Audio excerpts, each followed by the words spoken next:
السلام عليكم ورحمة الله وبركاته. دمان حفلة الكسو قيب قاتي قيمها بدن له مسؤولين تجمعية معلمين تي قرآنك والدة قيمها بدن له جارك شرفت بدن له لأن يرتي قرآنك كقولي ستي وحنقول سلامنا مركلة مرصد حاد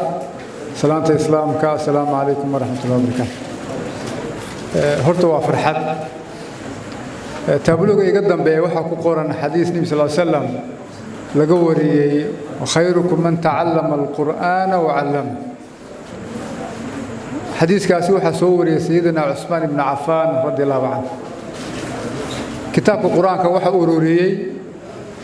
وأدونك قارسيي وكتاب كليا كردقي خليفة المسلمين عثمان بن عفان رضي الله عنه وأرضاه. sidii baa wali haada adduunka islaamka cid waliba ay kaalin ka geysataa quraanka markaa kama hadlayo culimadeena iyo sheekhi naga horeeyay baa khayr Allah siiyo ee ka hadlay laakiin waxaan yar xasuusinaynaa jamciyadu dacwa islaamiya iyo kaalinta ay ku leedahay quraanka iyo xafladihiisa iyo muxuu waxa loo asaasay jamciyadu dacwa وسوق مقابسي حفلة وحل سميي كن سجال بقول كوبي سجاشنك كوبي سجال لبي سجاشنك كن سجال بقول لبي سجاشنك بلا سمي وكوبي صدق سنة ده كان فردياي انتوا بدل مجري نور قف ماهين انت اسي سنة ولي وحل سوق مقابلي قرآن لا دكتور مالين وليبا waxaa lagu bilaabay 60 arday oo quraanka lagu barbaariyo subaxdii loo dhigo maantana 800 ilaa 900 bay socotaa iyo 6 markas oo 800 iyo ziyaadadaasi subax waliba lagu bilaabay kitaabka Ilaahay bismillaahir rahmaanir rahiim marka shaqadeedii waxa jamciyada dacwo kamid ah inay isbarto ardayga iyo Ilaahay in Ilaahay lagu xiro ila qofka hadii Ilaahay lagu xiro noloshiisuna way fiicnaanaysaa su'aasha aakhire qabrigan uu ka jawaabaya man rabbuka marka la yiraahdo man nabiyuka ma diinuka waxa ugu horeeyo qofka la baraya ardayga waa inaa qofka ardayga iyo Ilaahay la isbaro ardayga iyo rasuulka in la isbaro sallallahu alayhi wa sallam ardayga iyo quraanka in la isbaro ardayga iyo xuquuqda waalidku leeyahay in la isbaro ardayga iyo aadaabta looga baahan yahay in la isbaro maxaa yeelay ujeedadii jamciyada loo sameeyay waxay ahayd in la helo qof arday yar ah oo quraan dhiganaya oo ku dhiganaya meel u qalanta kitaabka Ilaahay saadogtihiin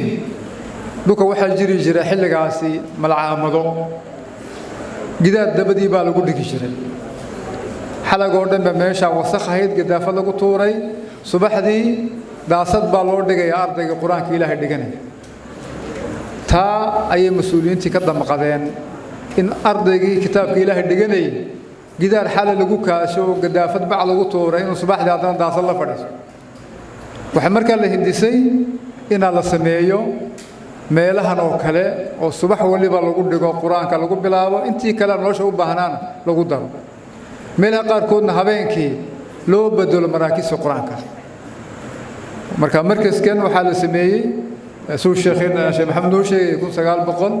1996 ba qaybta quraanka la bilaabay meelaha kalena maanta waxay socotaa ilaa 6 meelood oo ardayda saan soo sheegay lagu dhigo marka waxay u taagan tahay jamciyada dacwa ina dadka diinta la baro ardayga 3 jir lagu soo barbaariyo la barana wuxuu u baahnaa oo kale ahdaaftii iyo ujeedooyinkii kan la baro waxa kale oo kamid ah in la sameeyo xaflado quraana oo la tartansiinayo dadka quraanka xafiday Ilaahay baa karaameeyay oo isagu ehelkii Ilaahay baa laga dhigay ahlullaahi wa khaasatihi yaa laga dhigay Ilaahay baa karaameeyay laakiin anagu waxaan leenahay dadka kale yaa leenahay waa fartan ku fiiqayna qofka quraanka xafiday waa qof Ilaahay karaameeyay bal eegayo weyneeyo oo karaameeyo xaflad u sameeyo anaguna leenahay سورة ياسين وحو إلهي كورمي nebiye la soo diray oo la iska diiday ninbaa meeshii ugu fogeyd ka yimid wajaa min aqsa almadiinati rajulun yascaa muxuu u soo guucleyn u soo caymadayay inuu yidhaaho dadkaygow nebiyadaa raaca tabicu lmursaliin yaa qowmi tabicu lmursaliin marka waxaa leenahay dadkayga khayrka badan leh arka qiimaha ay leeyihiin dhallinyarta qur-aanka xafiday haddii kale waxaa la noqonayaa qofku hadduu isagu wuxuu karayo uu samayn waayo waa dembiile waxaa qofka kala samaynayana hadduu warkaale samey odhan waayana waa dembiile laha ilaahay muxuu yidhi arayta aladii yukadibu biddiin fadalika aladii yadcucu lyatiim walaa yaxudu calaa dacami lmiskiin aduu maxaad wax u sii weyday lama odhan waxaa la yidhi kanan waxaysan maa tiraahi war hebeloo adaa waxaysee qofkan waxaysanee baahan soosi maa tiraahi marka waxaan jamciya dacwa ujeeddada waxaa ka mid ah in bulshadeenna aan idhaahno dadka ugu qiimaha badan leh in loo ururo ay tahay la sharfiye ay yihiin waa dadka qur-aanka ee kaale aan u ururna xaflado u samayn inaan naahno ayaan markaa u taagan sow dhinaca kuma wala joogsano marka khayr badan allahna siiye maxaa yeele waxa loo ururaa dadaan qiimo lahayn 22 qof oo caagiya leeleedaya ayaa weedaa la hayaa oo bilada waaweyn dahaba la siiya war wiilkan amba gabadhan qur-aanka ilaahay xafiday ee wax ka qiimo badanba ay jirin in xaflad loo qabto Soomaa marka taasi ayaan isugu imanay habeen waliba bilaha Ramadaanka in la qabto xaflad lagu tusayo waalidku inuu wax fiican sameeyay qur-aanka xafisiye maalinba waxaan arkay waalid khayr badan Allah siiye inankaygiiba la dareeraysaa waxay leedahay wallaahi hebelow kuma daynayo ma aniga doonaysaa inaana taashka aakhirada la ii gelin baa doonaysaa ma wax kale ku ciyaar laakiin taashka aakhirada la ii gelinay ha ku ciyaarin bay inankeeda kale bal hooyada qiimaheeda daawada marka waxaan leenahay waalidka ku soo tabcay ee qur-aanka inankaa yar ama inantaa yar ku daray ayaa sharaf leh in loo ururo la tusiyo inankaagii inantaada wax fiican bay sameeyeen kaale eeganaana ardayda kale aan leenahay hebel iyo heblaayo qur-aanka dhigto xafido tartamay wax fiican bay sameeyeen kaale aan leenahay culimadaan leenahay kaale oo qur-aanka ka qaada tartansiiya marka tartansiiya looma jeedo waa la kala badiya waa qadarin bas waxa loo jeedaa dadkan qur-aanka xafiday inaad dadka la tusiyeen cid khasaartay iyo cid kala badisay ma jirto dhammaantood way wala badiyeen maxaa yeelay waxay ku jiraan xayndaabka ah ahlullaahi wa khaasatuhu ehelkii ilaahay ee ilaahay gaarka u ahaabay dhammaantood u wala badiyeen oo tartameen bas waxaa loo jeedaa waa intii bini aadanka baa loo jeedaa oo leeyahay kaale dadka tusina waxa la jamciya duco ay sameeyso waxa kamid ah ina la isku daro dadkeena inta baahan iyo inta waxaysata ina la yiraaho war hebel oo adaa waxayseen hebel baa wax ka maqan yihiin kaale si inaana oo maalmaha muxuu ahaa Ramadaanada iyo xilliyada kaleba in la noqdo ay jamciyadu ay noqoto labadaas qof ina kaabadii isku xidhaysay inay noqoto jamciyada dacwada islaamiga waxa kale oo kamid ah dadkeena ina la xasuusiyo wacyi gelin la yiraahdo war waxa soo xun yahay ka dheeraada waxaan u fiican yahay sameey inaan ahno oo watacaawanu cala birri wa taqwa taasi ayaa loo jeeda ayu al-ahbab yar iyo weeyeel waxaan ugu salaaminaa salaanta islaamka waxaan leenahay dadka fiican in loo soo ururo waa waajib in la ixtiraamiyo la qadariyana waa waajib waxaan joognaa xilli wixii fiicnaa la qadarinayay sidii hore ayna ahayn berigii hore markii la yaryaraa idinku aan jirin xabaalaha markii la toogo farta lagu fiiqayo sida lama oran jirin see la oran jiray sida baa la oran jiray farta lagu fiiqi jiray ixtiraam baa wax kasta la qadarin jiray quraanka la qadarin jiray dadka quraanka la qadarin ardayda yaa la qadarin jiray macalinka quraanka la qadarin jiray ardayga quraanka naga daay waa qalin leef daaya baa la oran jiray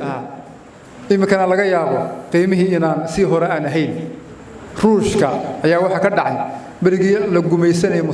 muslimiinta fara badan ee ruushka ku dhax nool quraan in la arko mamnuuc baa in quraan la arko qof dhiganaya mamnuuc buu ahaa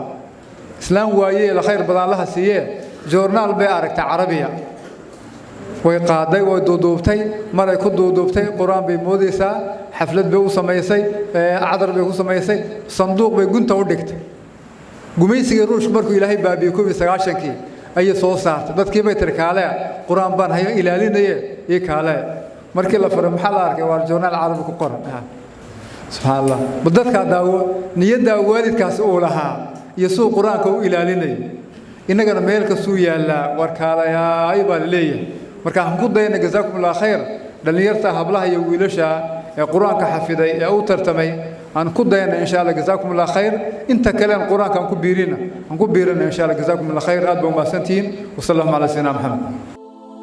خفق الفؤاد بأضلعي وشجاني وترقصت طربا لكم أشجاني اليوم قطف ثمار خير قد مضى اليوم حفلة حفظك القرآن اليوم حفلة حفظك القرآن خفق الفؤاد بأضلعي وشجاني وترقصت طربا لكم أشجاني اليوم قطف ثمار خير قد مضى اليوم حفلة حفظك القرآن اليوم حفلة حفظك القرآن